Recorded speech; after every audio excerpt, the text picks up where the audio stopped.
अब तो आज के हम लेक्चर में सर फिलिप सिडनी के बारे में बात करेंगे कि सर फिलिप सिडनी की क्या कंट्रीब्यूशन है इंग्लिश लिटरेचर के लिए। तो ये आपके पास सर फिलिप सिडनी का चार्ट नज़र आ रहा होगा। तो सर फिलिप सिडनी 1554 में पैदा होते हैं। आपके लिए ये ज़रूरी नहीं है कि कौन सा राइटर कब पैदा हुआ, लेकिन जब आप किसी इम्तिहान की तैयारी कर रहे होते हैं then all of the dates, all of the important works, they all become important. लेकिन अब बीएस की क्लास के लिए आपके लिए किसी का किस इलाके में पैदा होना ज़रूरी नहीं है, लेकिन आपको उस एज के फीचर्स पता होने चाहिए। So you should have a good knowledge about the features of that age or the key trends of that age, important works क्या थे, क्या कंट्रीब्यूशन थी वगैरह। और सर फिलिप सिडनी जो है ना वो सिर्फ एक आम शायर नहीं थे, दरबारी शायर भी थे। एक अच्छी शख्सियत के मालिक थे। और इसके अलावा इनकी सबसे बड़ी जो पहचान है वो लिटरेरी, इनकी जो इन्वॉल्वमेंट है वो बहुत ज़्यादा है। अब यहाँ पर इन्होंने एक किताब लिखी, एन अपोलॉजी फॉर पोइट्री। ठीक है, एन अपोलॉजी फॉर पोइट्री।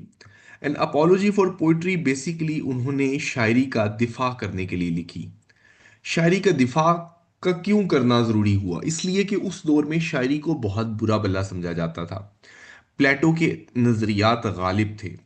अगर आप लिटरी जो क्रिटिसिज्म है उसका आगाज़ पढ़ें तो शुरू में प्लेटो ने शायरी को एक बुरा जॉनरा डिक्लेयर किया था। उसने कहा था कि शायरी जो है वो लोगों को हकीकत से दूर ले जाती है, जबकि अरिस्टोटल ने शायरी का दिफा किया हुआ था। इसी तरह बहुत सारे जो मजहबी लोग हैं वो शायरी को बुरा समझते थे, जबकि सर फिलिप सिडनी ने शायरी का दिफा करते हुए कहा कि शायर इंसान को ना सिर्फ हकीकत दिखाता है बल्कि उसको बेहतर दुनिया का तस्वुर भी देता है, ताकि वो अपनी कमजोरियों को बेहतर कर सके। फिर इनकी एक बड़ी शानदार किस्म की तख्लीक आती है जिसको हम कहते हैं एस्ट्रोफेल एंड स्टेला। तो एस्ट्रोफेल एंड स्टेला पहली एक ऐसी सोनेट की इन्होंने रवायत शुरू की जो कि पेट्रार्कन सोनेट को फॉलो करती थी।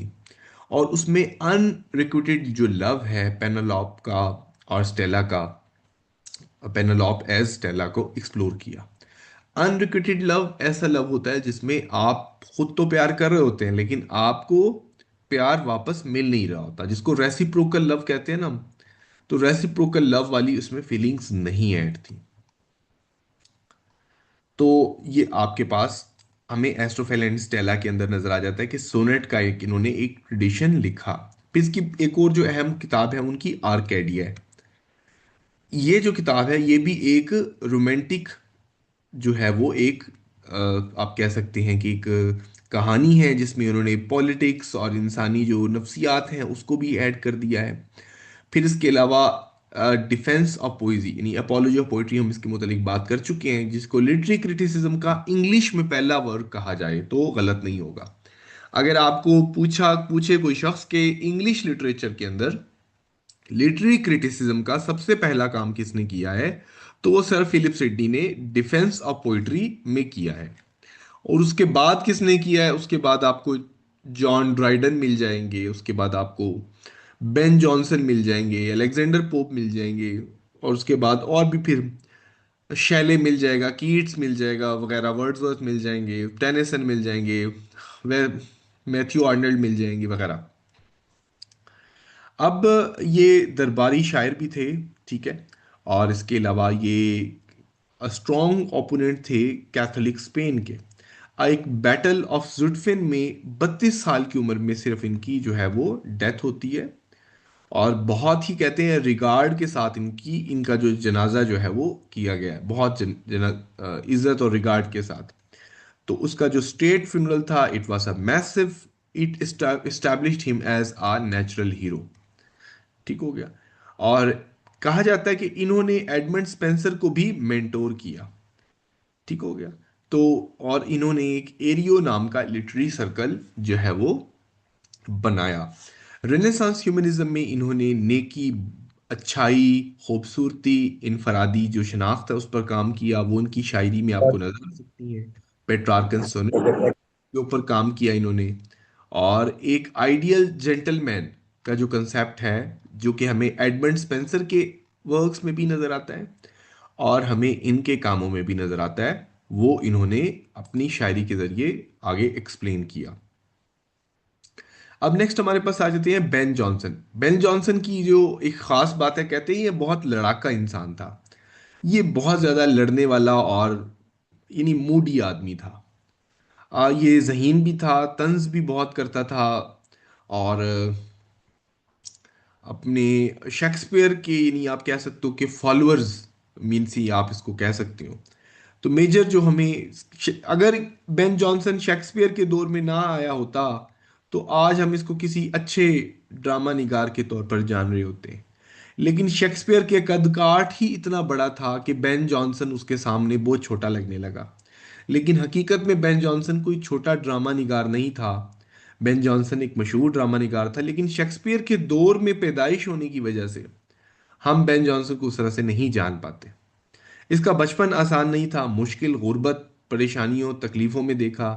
सिपाही के तौर पर भी इसने काम किया। जेकोबियन पीरियड स्टार्ट हो गया था 1601 में, 1603 में। हम उसके बारे में बात करेंगे बाद में, जब हम मेटाफिजिकल पोइट्स के बारे में बात करेंगे। और इसके अलावा जॉनसन की जो सबसे बड़ी पहचान है वो है comedy of humours. Comedy of humours, comedy of humours से मुराद इनका मानना था कि इंसान जो है, या ये इनके जो काम है ये आपको नजर आ रही है, ये कॉमेडी ऑफ ह्यूमर्स के हैं। इनका मानना था कि जो इंसान है वो चार चीजों से मिलकर बना है। अब वो चार चीजें क्या हैं? वो चार चीजें उसका ब्लड है, उसके अलावा उसका जो और भी चार इंग्रेडिएंट्स उन्होंने ऐड किए कि उस चार चीजों की वजह से इंसान गुस्से भी होता है, हंसता भी है, और वगैरह वगैरह। तो ये उन्होंने एक्सप्लेन किया अपने वर्क्स में। इसी तरह इनका जो मशहूर ड्रामा है ये वॉल्पोले, इसमें इन्होंने लालच और फरेब दिखाया, और इसके अलावा अल्केमिस्ट में एक शख्स को दिखाया वो किस तरह सोने की तलाश के लिए क्या कुछ करता फिरता है। और इसके अलावा धोखा, झूठ और जो इंसानी कमजोरियां हैं वो हमें इनके कामों में नजर आती हैं। फिर इसके अलावा every man in his humour में, ये भी बड़ा मशहूर इनका वर्क है। इसमें भी इन्होंने पॉपुलराइज किया मजाक के अंसर को। और मज़े की बात यह है कि every man in his humour के अंदर विलियम शेक्सपियर ने बतौर अदाकार भी काम किया था। ठीक है। तो यानी इससे हमें यह पता चल सकता है कि बेन जॉनसन कोई आम आदमी नहीं था, बल्कि बेन जॉनसन के लिखे हुए ड्रामे में शेक्सपियर ने काम भी किया है। तो इसके अलावा बहुत हाई स्टैंडर्ड का मानने वाला था। कॉमेडी ऑफ ह्यूमर्स हमने बताया, बात की कैरेक्टराइजेशन और रियल सोशल ऑब्जर्वेशन, और जो ये एस्पेक्ट्स हैं इंसान के जिसमें लालच है, हसद है, ये इसने बहुत अच्छे से दिखाया। ह्यूमन नेचर कोई नहीं, इसने सेटायर को एक्सप्लेन करने की बड़ी कोशिश की। सोशल क्रिटिसिज्म जिसको हम कहते हैं, कॉमेडी ऑफ ह्यूमर्स के ऊपर इसने काम किया। इसके अलावा आखिरी टाइम में इसने शादी के नगमे जो लिखे जाते हैं, या शादी के लिए थोड़े बहुत जो मुख्तसर थिएट्रिकल प्रेजेंटेशन लिखी जाती हैं, वो भी इसने इसके ऊपर काम किया। तो अगर हम शेक्सपियर को कहते हैं कि शेक्सपियर ह्यूमन इमोशंस को अच्छे से प्रेजेंट करता है, तो बेन जॉनसन जो है वो बेन जॉनसन बेसिकली प्रेजेंट करता है ह्यूमन वीकनेस को। अगर शेक्सपियर ह्यूमन इमोशंस को प्रेजेंट करता है तो ये वीकनेस को बताता है, और हमें ये इंसानों के फ्लॉज को भी प्रेजेंट करके एग्जाम्पलीफाई करके दिखाता है कि वो कैसे नजर आते हैं, कैसे दिखते हैं। फिर हमारे पास आ जाते हैं जनाब university Wits. University Wits basically उन सात के करीब लिखारियों का ग्रोथ था, जिनको कुछ को हम डिस्कस कर चुके हैं, कुछ को हम नहीं डिस्कस कर चुके। ये मुख्तलिफ यूनिवर्सिटी से क्वालिफाइड थे। कुछ यूनिवर्सिटी ऑफ कैम्ब्रिज के क्वालिफाइड थे, और कुछ यूनिवर्सिटी ऑफ ऑक्सफोर्ड के क्वालिफाइड थे। ठीक है। तो और अब आपको नाम से ही पता चल गया होगा कि ये भाई बड़ी अच्छी अच्छी इदारे या यूनिवर्सिटीज़ के पढ़ने वाले लोग थे। मैं इस डिटेल में नहीं जाता कि कौन सा किस यूनिवर्सिटी से बिलोंग करता था। ठीक है, लेकिन आपको ये पता होना चाहिए कि ये यूनिवर्सिटी क्वालिफाइड थे। क्रिस्टोफर मार्लो, थॉमस किड, इनको हम पहले बात कर चुके हैं। लिली के बारे में बाद में बात करेंगे। रॉबर्ट ग्रीन, जॉर्ज पेले, थॉमस थॉमस नैश के बारे में बात करेंगे। यानी ये वो जहीन लोग थे जो यूनिवर्सिटी से पढ़कर आए थे। इनकी खास बात थी कि इन्होंने थिएटर को एक नए म्यार तक पहुंचाया। इन्होंने लैटिन लैंग्वेज के आइडियाज को बारो किया, और इसके अलावा अपने वर्क्स में ब्लैंक वर्स को महाराना तरीके से इस्तेमाल किया, और खूबसूरती से प्रोज के कल्चर को भी प्रोमिनेंट किया, जो कि हमें जॉन लिली के वर्क्स में नजर आता है।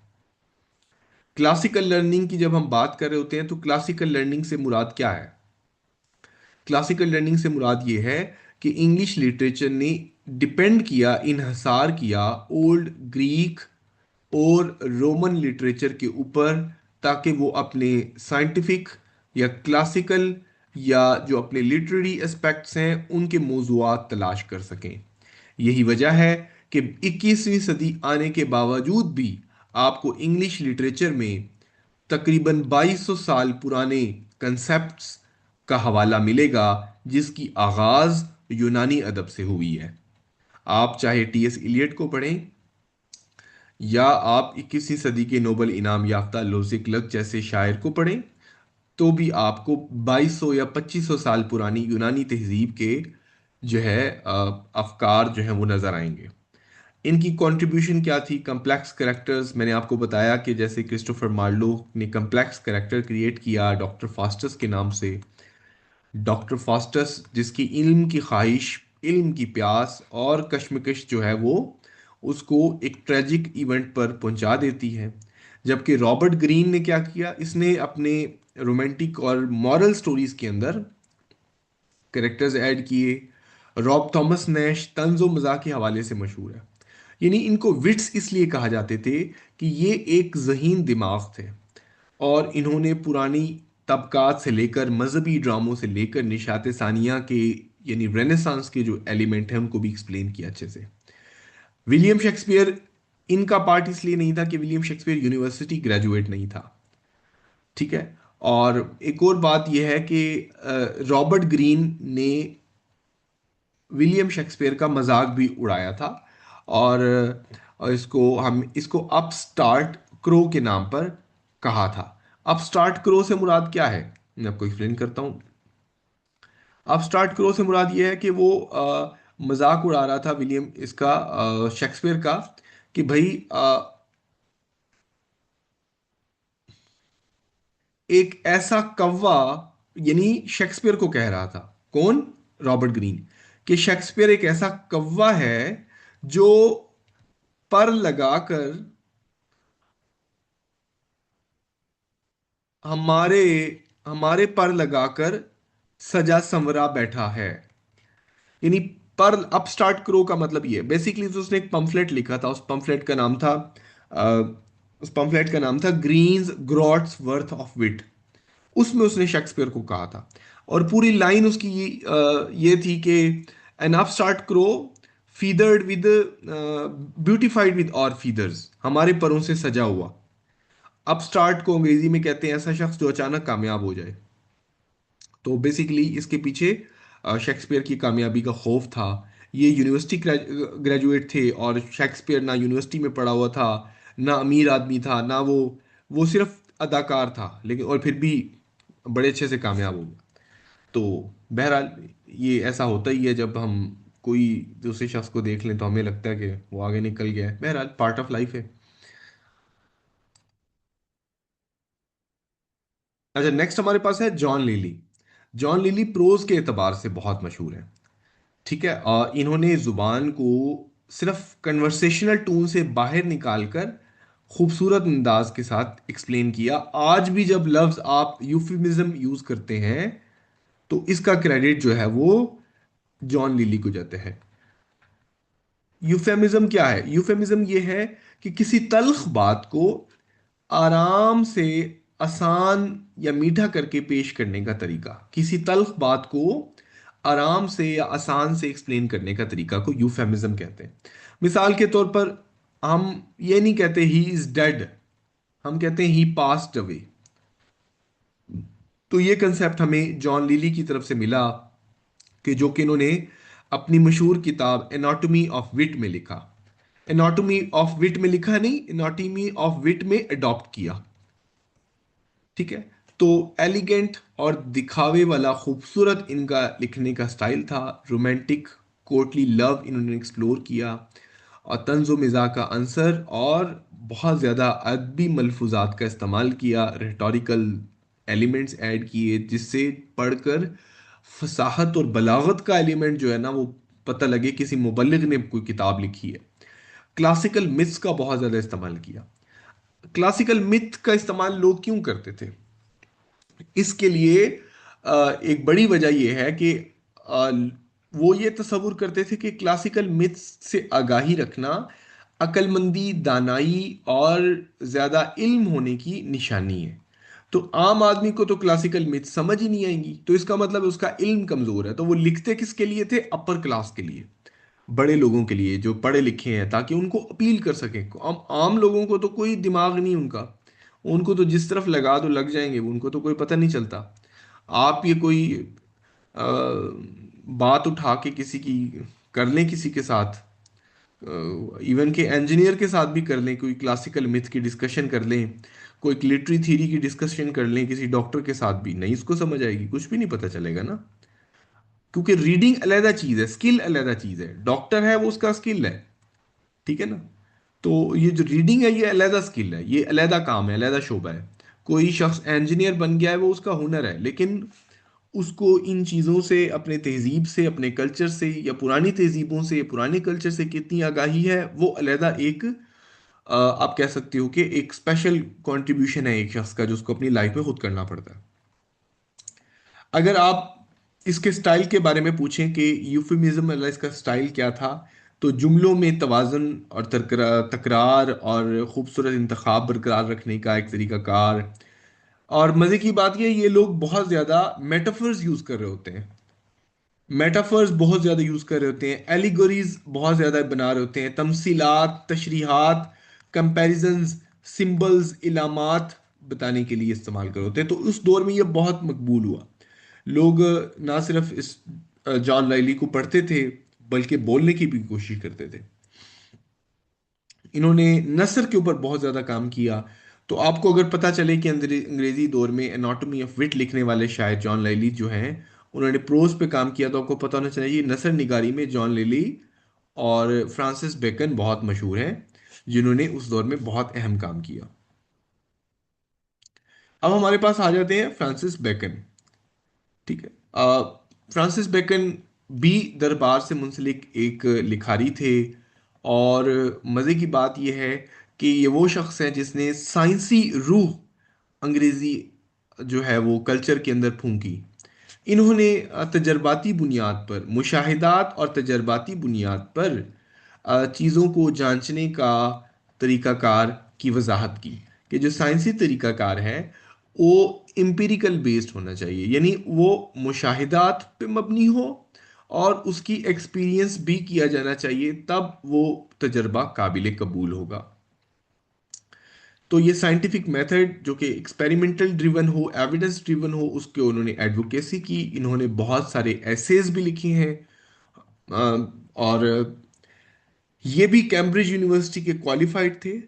ठीक है। और याद रहे कि उस दौर में जो यूनिवर्सिटी में तालीम दी जाती थी, वो वही तालीम दी जाती थी जो आज पाकिस्तान में यूनिवर्सिटीज़ में और मदरसों में दी जाती है।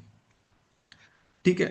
यानी जब रिलीजियस नॉलेज बहुत ज़्यादा डोमिनेंट हो जाए आपकी मेजर एजुकेशनल लेवल पर, तो माशरे की तरक्की उस तरह से मुमकिन नहीं हो पाती, क्योंकि किसी ना किसी तरीके से कोई ना कोई इफेक्ट आपका जो है वो तरक्की को रोक रहा होता है। तो फ्रांसिस बेकन इस नतीजे से पहुंचा कि जो कैम्ब्रिज में तालीम दी जा रही है वो नज़रियाती तालीम है। नज़रियाती तालीम क्या होती है? थियोरेटिकल, यानी सिर्फ थ्योरी पढ़ाई जा रही है, प्रैक्टिकल नहीं दिया जा रहा। तो उसने कहा कि भाई जब तक एक्सपेरिमेंट नहीं ऐड होगा, ऑब्जर्वेशन ऐड नहीं होगी, तब तक हम नहीं सीख पाएंगे। तो इन्होंने साइंटिफिक मेथड में एम्पिरिसिज्म का बानी इनको कहा जाता है, इन्होंने एक्सप्लेन किया। पूरी किताबें तो लिखना मुश्किल होगा, लेकिन इस हवाले से जो इनकी किताब है उसका नाम है नोवम ऑर्गनम। नोवम ऑर्गनम इनकी किताब का नाम है, जो कि जिसने पुराने फलसफियाना तरीके को चैलेंज किया और कहा कि नेचर को ऑब्जर्व करने के लिए हमें ऑब्जर्व करना पड़ेगा और किताबों पे इन्हसार छोड़ना होगा। और इसके अलावा ये तो हमने इसकी कंट्रीब्यूशन पढ़ ली, फादर ऑफ एम्पिरिसिज्म है। इसके अलावा फिलोसोफर और पॉलीमैथ भी था, यानी मल्टीपल डिसिप्लिन्स के अंदर इसने काम किया। एक जिस चीज से जब हम जानते हैं इसको, वो इसके एसेज हैं। इसने मुख्तलिफ शोबों पे ऐसे लिखे, मसलन बच्चों पे लिखे, बीवियों पे लिखे, महबूबाओं पे लिखे, जमाने पे लिखे, पॉलिटिक्स पे लिखा, हर तरह से लिखा। तो मिसाल के तौर पर जब आज आप पढ़ते हैं नॉलेज इज पावर, तो इसका भी आप क्रेडिट फ्रांसिस बेकन को आप देते हैं। तो इन्होंने बहुत सारे अहदे लिखे। इसके अलावा इनकी जिंदगी में एक दफा करप्शन के स्कैंडल की वजह से इनको जेल में भी जाना पड़ा, मतलब हटना पड़ा। और अलेक्जेंडर पोप इनके बारे में कहते हैं the brightest cheapest and meanest of Mankind, कि एक तरफ जहीन भी थे और एक तरफ उनके लिए एक लफ्ज उन्होंने यूज किया, मीनेस्ट, यानी बहुत ही घटिया, मीनेस्ट ऑफ मैनकाइंड। खैर ये अलेक्जेंडर पोप का अपना नुक्ता नज़र था जो उन्होंने 200 साल बाद कायम किया, तो हम इससे इख्तलाफ और भी रख सकते हैं, जो कि फ्रांसिस बेकन को उन्होंने दिया। तो बेकन की सबसे बड़ी खिदमत यह है लिटरेचर के लिए कि शक का आंसर लेकर आओ, सवाल करो और खुद तजर्बा करो और महसूस करो, फिर किसी नतीजे पे पहुंचो। इसके अलावा ये तो साइंटिफिक है ना, इसके अलावा बाकी हमारा तमाम इल्म तो रवायात और ट्रेडिशंस की भरमार की बुनियाद पर खड़ा है, कि हमें किसी ने कोई बात कह दी और हम उसके ऊपर यकीन करते हैं। जबकि साइंटिस्ट में इस तरह से नहीं होता। साइंस में you have to experiment it. लेकिन आप फर्ज करें आप खुद तो नहीं एक्सपेरिमेंट करोगे ना, आप मशहूर जो साइंसदान जो तस्लीम करते हैं दुनिया भर के, जो मुत्तफिक हैं, आप उनकी राय को काबिल कबूल समझोगे। जब इख्तलाफ पैदा हो जाए सारों में, फिर आप शक करोगे। समझ आ गई है? अब ये थोड़ी आप खुद निकल जाओ रोजाना नए एक्सपेरिमेंट करने के लिए कि भी मैं जब तक रोजाना ग्रेविटी नहीं चेक कर लूंगा मैं नहीं ग्रेविटी को मानूंगा।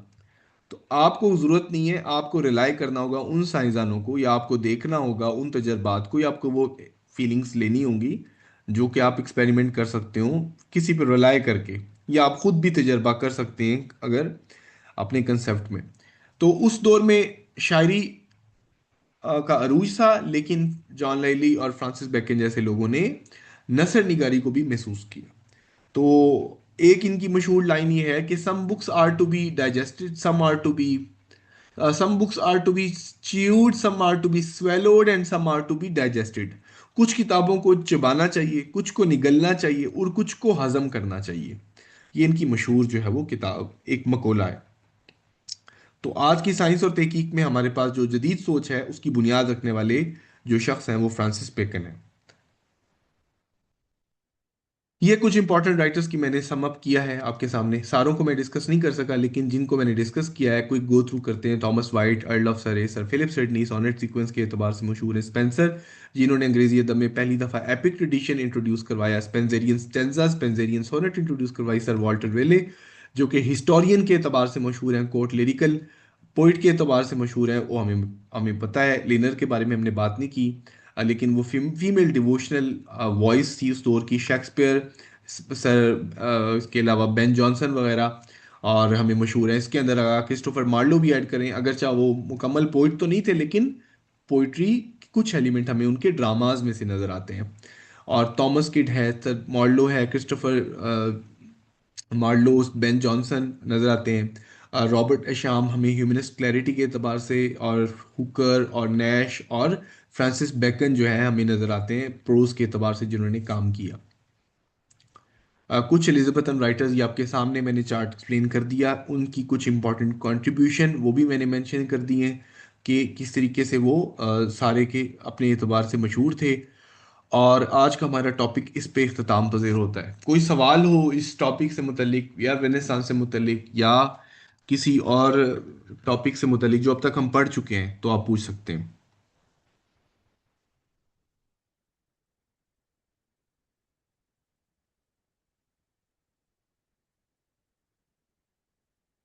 किसी का भी कोई सवाल हो तो वो पूछ सकते हैं आप मैसेज करके, या उस तरह से फिर हम अपनी इस मीटिंग को एंड कर देते हैं।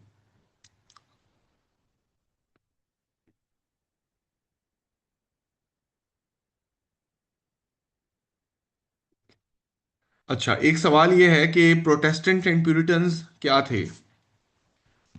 देखें, प्रोटेस्टेंट और बेसिकली प्रोटेस्टेंट रिफॉर्मेशन या प्यूरिटन्स, इनके ऊपर हम दोनों के ऊपर बात करते हैं। प्रोटेस्टेंट वो लोग थे जिन्होंने बगावत की बेसिकली, जिसमें मार्टिन लूथर शामिल है, और जिसने कैथोलिक चर्च की कुछ चीज़ों से इख्तलाफ रखते हुए जो है वो नया पहलू लेकर सामने आए थे। वो पोप को नहीं मानते थे और बाइबल को नहीं मानते थे। बाइबल को मानते थे, लेकिन कहते थे बाइबल हमारी फाइनल अथॉरिटी है सिर्फ, और खुदा और आदमी के दरमियान में कोई ताल्लुक नहीं होना चाहिए। अगर आपने इसकी अपने रिलीजन में मिसाल लेनी है तो आपको वहाबीज़म का कल्चर नज़र आएगा, जिन्होंने बहुत सख्तियां कर ली आकर, उन्होंने कहा नहीं भाई, बाकी सारे काम छोड़ो, सिर्फ और सिर्फ हमने ये दो चीज़ें फॉलो करनी है। लेकिन जब भी कोई चीज़ आती है, कोई भी इज़म की, मैं अक्सर आपसे बात करता रहता हूँ कि प्रोटेस्टेंटिज्म हो या प्यूरिटनिज्म हो या कोई भी इज़म हो, किसी के साथ भी आप लगा लें, जब भी उसके अंदर शिद्दत आ जाएगी, जब भी उसके अंदर फाइनल सर्टेनिटी आ जाएगी कि भाई हम ही सच्चे हैं सिर्फ, तो वो लोग जुल्म करने लग जाएंगे। तो वो लोग, और यही प्रोटेस्टेंट्स जो कि 1517 में मजलूम थे, सिर्फ एक सदी में जाकर, अगली सदी में जाकर ये जालिम बन गए। इन्होंने कैथोलिक्स को मारना पीटना शुरू कर दिया, इनको जेलों में डालना शुरू कर दिया, यहां तक कि 18वीं सदी के आगाज में मशहूर शायर गुजरे हैं, अलेक्जेंडर पोप।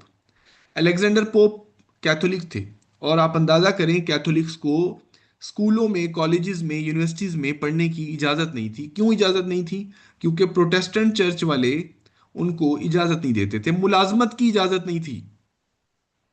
तो इससे साबित ये होता है कि जब भी कोई इदारा या कोई शख्स अपने आप को डोमिनेट कर लेता है और अपने आप को फाइनल अथॉरिटी मान लेता है, तो वो अपने आप को फिर हर चीज़ से बालातर समझता है।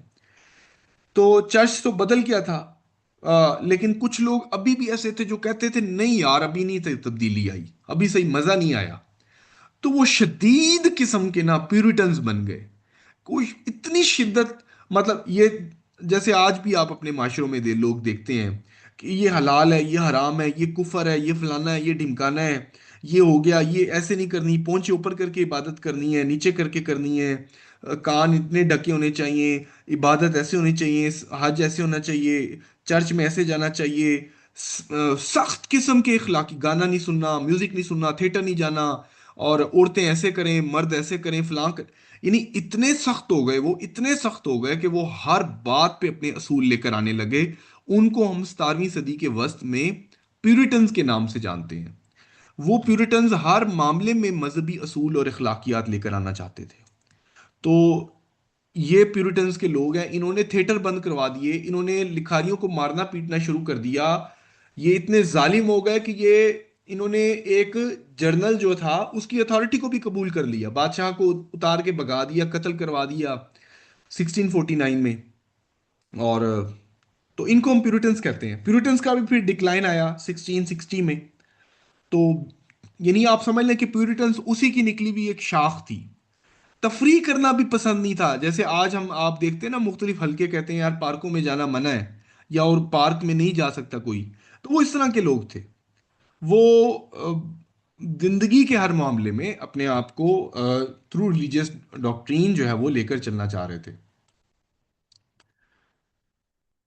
ठीक है, तो इसकी कोई स्लाइड नहीं है, ये जस्ट मैं वैसे ही एक्सप्लेन कर रहा हूँ। तो प्रोटेस्टेंट बेसिकली कैथोलिक चर्च के खिलाफ बगावत करने वाले लोग थे, और प्यूरिटन उसी प्रोटेस्टेंट के ही भाई थे, समझो उसके ही शदीद किस्म के, आखिरी दर्जे तक पहुंचाने वाले लोग थे। तो ये आपको उसके अंदर हमें एलिमेंट मिल जाएगा प्रोटेस्टेंटिज्म और प्यूरिटनिज्म के। इसके अलावा कोई सवाल हो किसी का?